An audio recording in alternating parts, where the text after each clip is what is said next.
Olá, começa agora o JR Entrevista. Hoje com a gente o senador Stevenson Valentim, do Podemos do Rio Grande do Norte. Entre as atividades parlamentares, ele faz parte da Comissão de Educação, da Comissão de Desenvolvimento Regional e ainda da Comissão de Transparência, Fiscalização e Controle. Senador, seja bem-vindo, um prazer recebê-lo aqui no JR Entrevista. Obrigado, Kleber. Obrigado a todos os ouvintes. Senador, a gente sabe que o senhor faz parte da Comissão de Educação, né? E que hoje a comissão ouviu, inclusive, alguns prefeitos, justamente sobre aquelas denúncias de suspeita de corrupção no Ministério da Educação, envolvendo pastores da Igreja Assembleia de Deus, Ministério Cristo para Todos. Como é que foi essa sessão? Como é que foram esses depoimentos? Confirmação, né? Confirmação, e já passa entre os senadores um pedido de abertura de CPI para esse caso. É um caso, é mais um que a gente pode enxergar não só nesse governo, mas em outros, como a educação é tratada.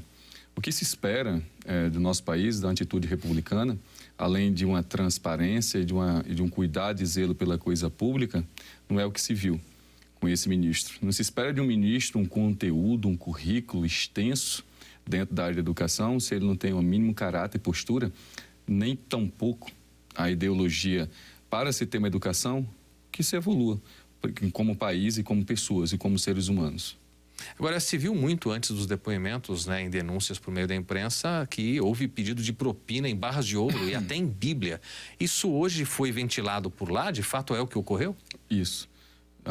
Acho que o esclarecimento foi só uma audiência pública dentro da Comissão de Educação, mas eu creio que precisa, sim, ser levado isso tanto pelas autoridades, Ministério Público, a controladoria, todos os órgãos de controle externo sobre isso, mas pelo próprio Congresso, pelo próprio Senado, em abrir essa CPI, que pode ser tanto com o Senado Federal, mas como também com a Câmara, para levar esse assunto a mais transparência possível, ser mais traduzido de como agiam, como era feito tudo isso dentro de um ministério. Essa troca, esses benefícios, esses privilégios, entre pastores, entre prefeitos, entre o próprio ministro, que todos já assistiram. Então, fica mais claro, vai ficar muito mais nítido para as pessoas quando houver, sim, uma investigação mais aprofundada sobre esse caso. Houve também, por parte da comissão, a convocação, né? Se aprovou a convocação do ministro interino, Vitor Godoy. Ele já confirmou presença? Como é que está isso? Olha, até semana passada, quando o requerimento foi colocado em votação, existia o pedido, não era uma convocação até, do antigo ministro, o que está sendo agora alvo de todo esse escândalo, para que ele comparecesse para dar explicações. Ele não foi, não justificou, assim, segundo o presidente da Comissão de Educação, o senador Marcelo Castro, não houve nenhuma informação. Isso mostra a total ausência de responsabilidade, de respeito com o próprio Senado e com a população brasileira. O Senado está no papel dele de fazer essa cobrança, de ter explicação de como aquilo funcionava como um balcão de negócios. A população, por mais cansada que esteja, isso não dá para evitar no governo que diz não ter corrupção. Um governo que mostra todos os dias que o governo é íntegro, que é limpo. Não é o que as pessoas estão vendo. Então, teve a chance, teve a oportunidade durante uma comissão de levar a sua defesa. Não foi. Faltou. E como fica a situação dele depois dessa negativa, senador? Porque a gente sabe que o inquérito deve seguir para a primeira instância, né? Perfeitamente. Perdeu o fórum. Ele não é mais ministro. A consequência dos seus atos, é a consequência de assumir um ministério e não agir de forma legal, de forma lícita. Espera-se agora a investigação e que ele pague, ou se tiver o que pagar, pelos seus atos.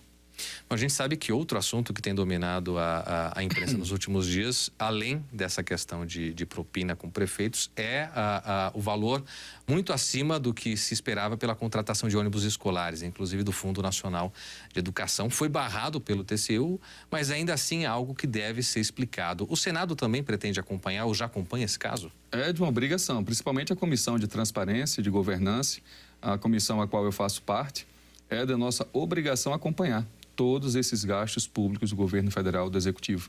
Inclui isso também. Não dá mais para aceitar esse tipo de moeda de troca entre ministérios, entre Fundo Nacional de Desenvolvimento e Educação, para comprar ônibus superfaturados, para agradar ou senão agariar votos em um momento eleitoreiro como esse. Então, a decisão foi acertada em suspender. A gente sabe que os ônibus podem ter tido um acréscimo de preço devido às peças, à escassez que está tendo devido à pandemia, o aumento do dólar, que agora reduziu, mas que houve um aumento natural, sim, mas não dessa forma, como foi também os tratores, como foi também os contratos naquele momento com o tido tratoraço, que ainda não foi totalmente elucidado. Então, isso não deveria ser uma prática governamental. Num governo, como eu volto a dizer, onde afirma não ter nenhum tipo de corrupção. E parece que essa segurança toda está sendo questionada agora com essas supercontratações. Agora no FNDE, antes com as empresas chinesas de tratores e assim com a RP9, com o recurso primário número 9, que era as emendas secretas, que agora que está se buscando saber quem foi os parlamentares que utilizaram esse dinheiro, entendeu? De que forma que foi utilizado. Eu posso ficar tranquilo em dizer, porque eu não participo de nenhum tipo de relacionamento desse promíscuo dentro da política, então eu tenho essa liberdade de falar sobre esse assunto.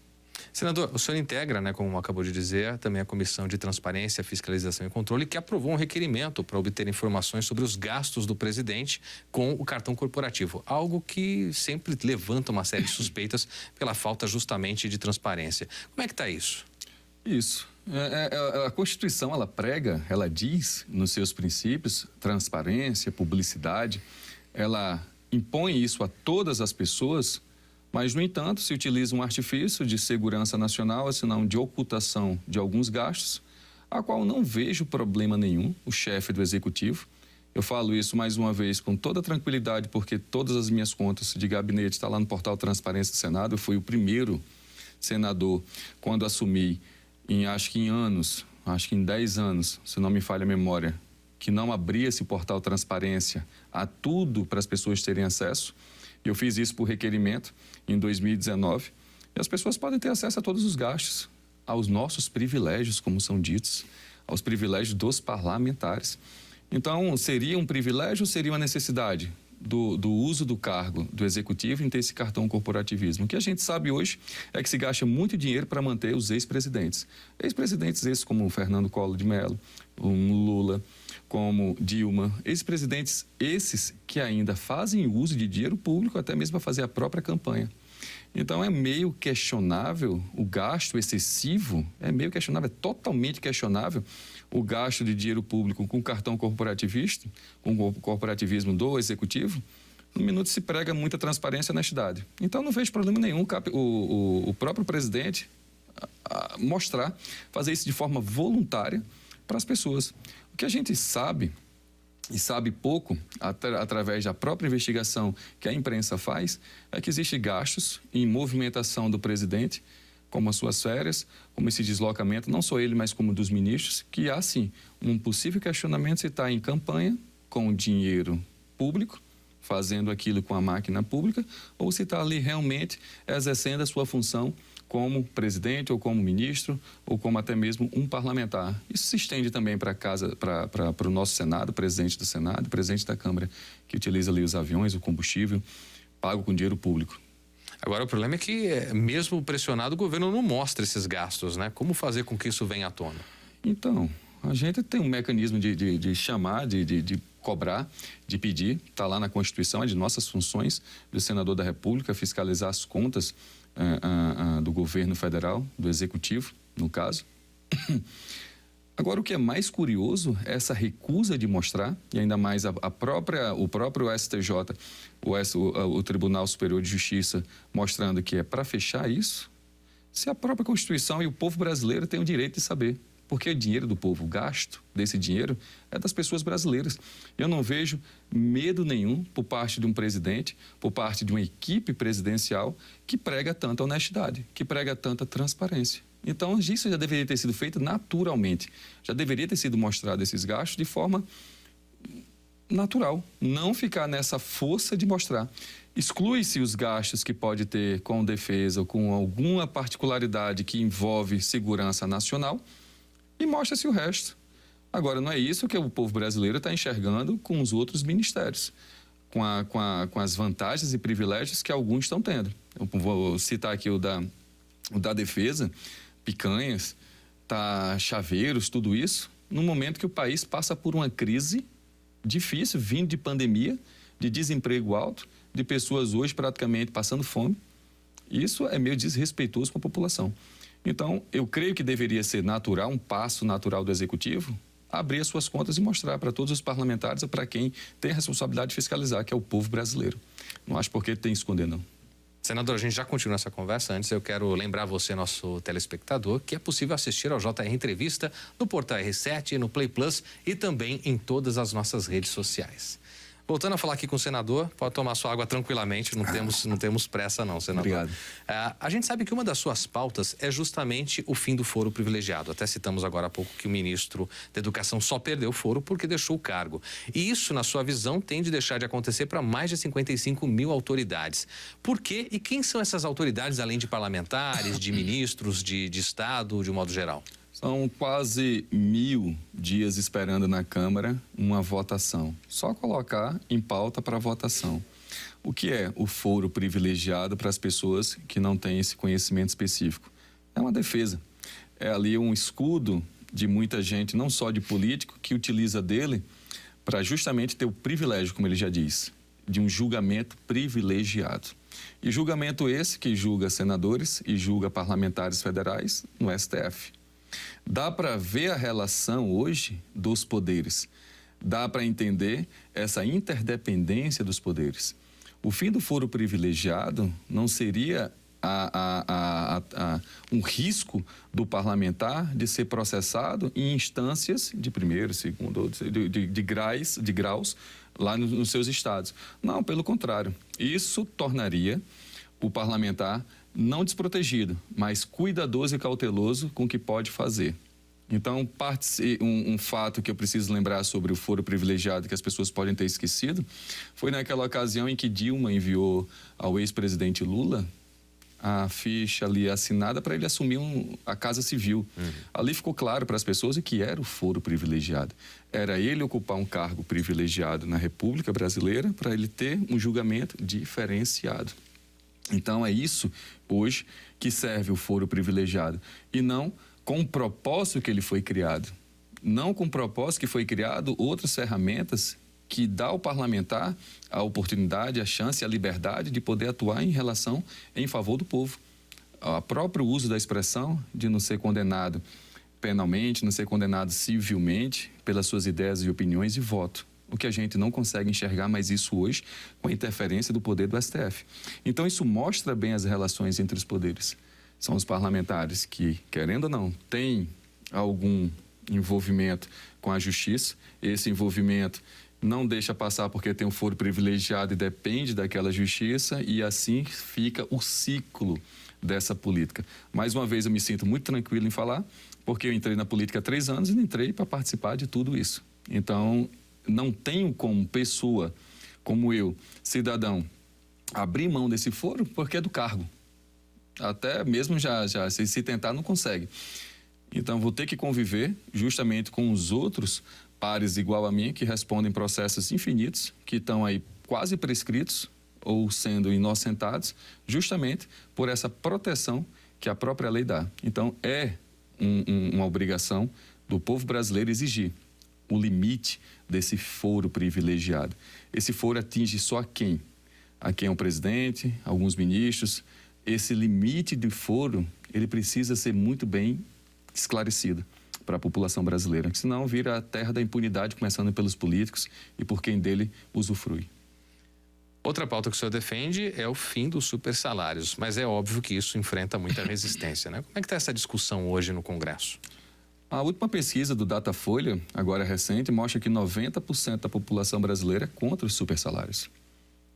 Claro, 90% da população brasileira ganha abaixo de R$ 3.500.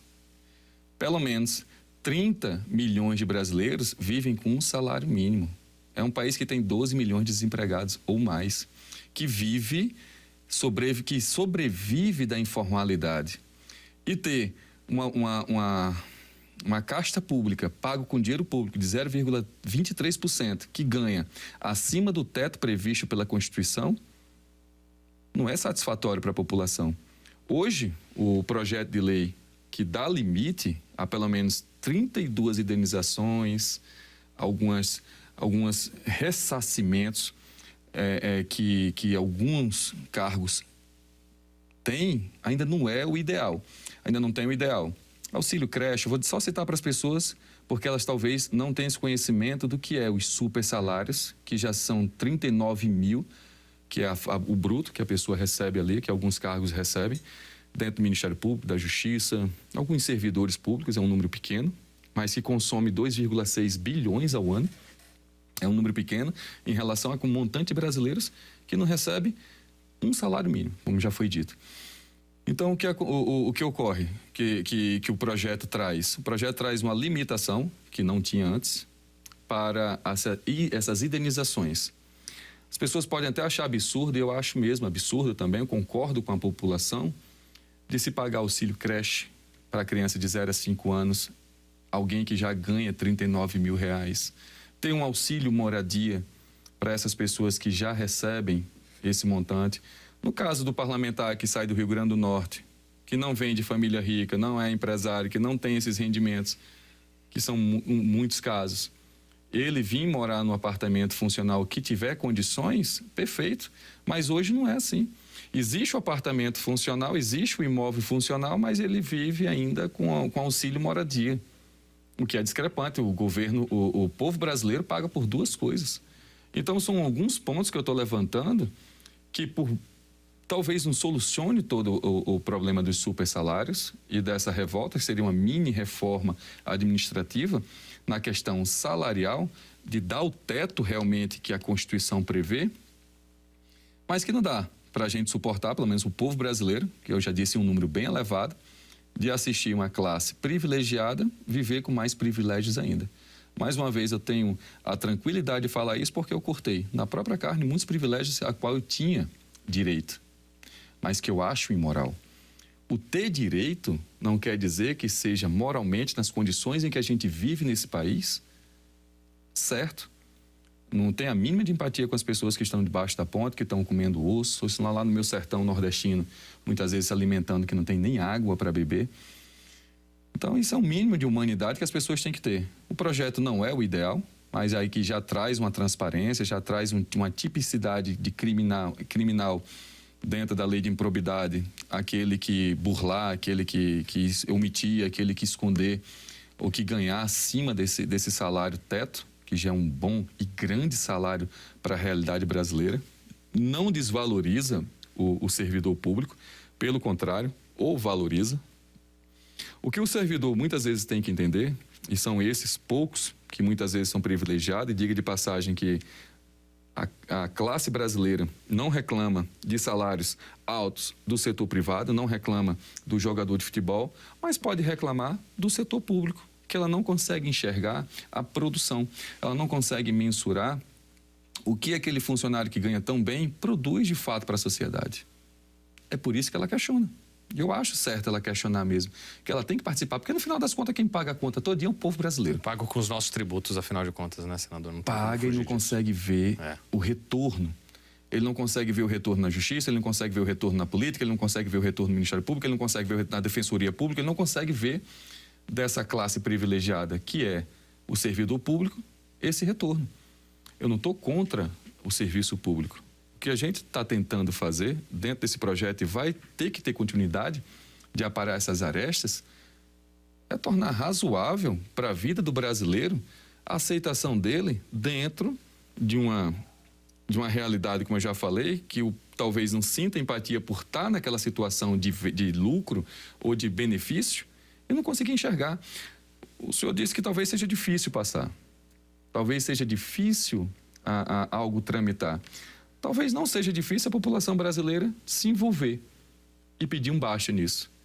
Um baixa como muitos casos que eu poderia citar aqui, de privilégios, sem ter, porque são essas pessoas que vivem do setor público que têm os maiores benefícios com o dinheiro das pessoas.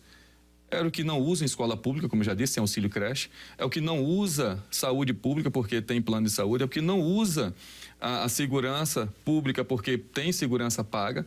Não usa nada público, ele não vai se preocupar com as coisas públicas. Não vai, porque já tem, além de ter um vencimento alto, ainda tem todas essas indenizações, tudo isso para ser recuperado do povo brasileiro. Perfeito. Senador, a gente vai a um rápido intervalo, daqui a pouco a gente continua aqui conversando. E para você que nos acompanha, já depois do intervalo, a gente vai falar um pouquinho sobre as eleições. E, claro, a saída do ex-ministro Sérgio Moro, do Podemos, partido aqui do senador. A gente volta já.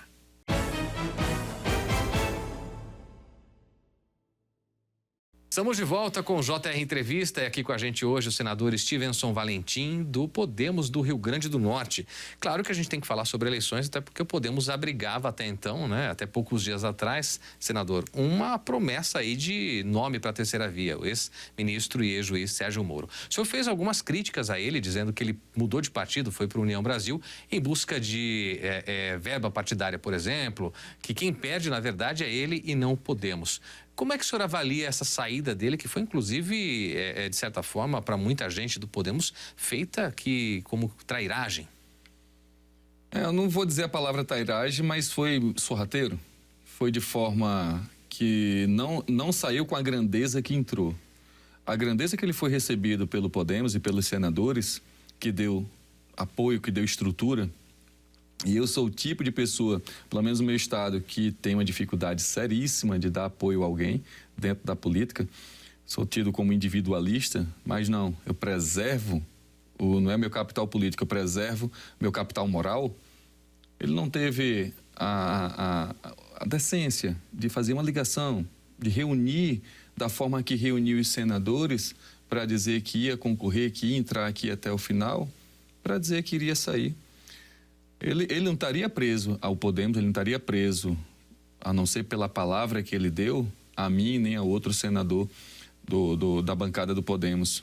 Mas ficou de chatear a forma que foi feito. A forma, como eu já disse, oculta de ter agido dias anteriores e ter anunciado e saber pela imprensa. Imagine você ter que saber de um fato que deveria ter saber antes, saber ser comunicado pela imprensa. Ser comunicado dias depois e você ter tomado uma decisão. Então, é no mínimo frustrante. Eu espero que ele siga o caminho dele. Eu desejo toda a sorte do mundo a ele. Eu só não posso mais fazer nenhum tipo de campanha nem apoiá-lo, até mesmo pela forma que foi desfeito o que foi combinado verbalmente entre a gente. E dizer a ele que da próxima, ou se não das oportunidades que tiver, haja de forma mais grandiosa, da forma que ele é. Que ele não vai deixar de ser nunca aquele juiz que mostrou para o país que poderia ser feito um combate à corrupção e prendendo poderosos. É aquilo que eu guardo dele. É aquilo que eu ainda guardo do ex-juiz Sérgio Moro, e não essas falhas deles, essas recentes. O senhor acredita que ele ainda consegue se viabilizar como candidato à presidência, apesar de ter mudado de partido e esse novo partido não dá todas as condições? Ele tinha todas as condições no Podemos. Ele tinha todas as condições de participar. O nosso partido não é aquele partido multimilionário, como é a União Brasil, como é os outros, que tem esse fundo eleitoral imenso, esse tempo de TV gigante, mas tem pessoas que têm um histórico de ficha limpa, de compromisso e de palavra. Então, a gente tem disponibilizado isso para ele. Eu espero que ele consiga o que ele procura nos outros partidos. Eu espero que ele viabilize a sua candidatura a qualquer pleito que ele deseje e que ele obtenha essa votação que ele espera. Não tenho raiva, não tenho ressentimento com ele. Ficou só mesmo essa farpa aqui na nossa relação e ele não ter comunicado de forma breve, de forma antecedente. Ele não tinha problema nenhum sair do Podemos da forma que ele entrou, de forma clara, pelo menos com os senadores. E o Podemos, como é que fica? Tem algum nome sendo costurado já para concorrer à presidência? Como é que vocês estão estudando? O Podemos tem ótimo quadro. O Podemos tem ótimos políticos. Eu falo do Álvaro Dias, que é o nosso líder no Senado. Eu falo do Lazier, eu falo do Cajuru, eu falo dos senadores, dos deputados. Eu falo de outros também que são prefeitos, que são outros de outras funções. Eu creio que o Podemos, se ele lançar um nome, vai ser mais uma opção para as pessoas analisarem e que a população saiba escolher dentro de uma votação, porque é importante para o nosso país. Essa polarização não é boa, não é saudável. É a segunda campanha que nós passamos por uma polarização que não discutimos mais ideias e sim personalidades. Não se discute o melhor para o nosso país e sim alguns detalhes de pessoas. se é ou não é aquilo entre eles. E não é isso que é a política brasileira. A política brasileira tem acho que muito mais a ser dada à população em relação aos serviços públicos, a tirar o nosso país dessa inflação que está consumindo a renda do brasileiro, que já está difícil. Como já foi dito aqui, muitos vivem 32 milhões com um salário mínimo, nossos combustíveis altíssimos. Quer dizer, são coisas que deveriam ser discutidas e não entre pessoas que estão em polos diferenciados, que estão discutindo valores, personalidades individuais e não coisas melhores ou ideias melhores para o nosso país. Perfeito. Senador, muito obrigado por sua presença aqui no JR Entrevista. Foi um prazer conversar com o senhor. Obrigado. Eu que agradeço. Obrigado a você que também esteve conosco ao longo desse programa. Lembrando que você pode assistir ao JR Entrevista no portal R7, no Play Plus e também nas nossas redes sociais. Obrigado pela presença e até o próximo programa.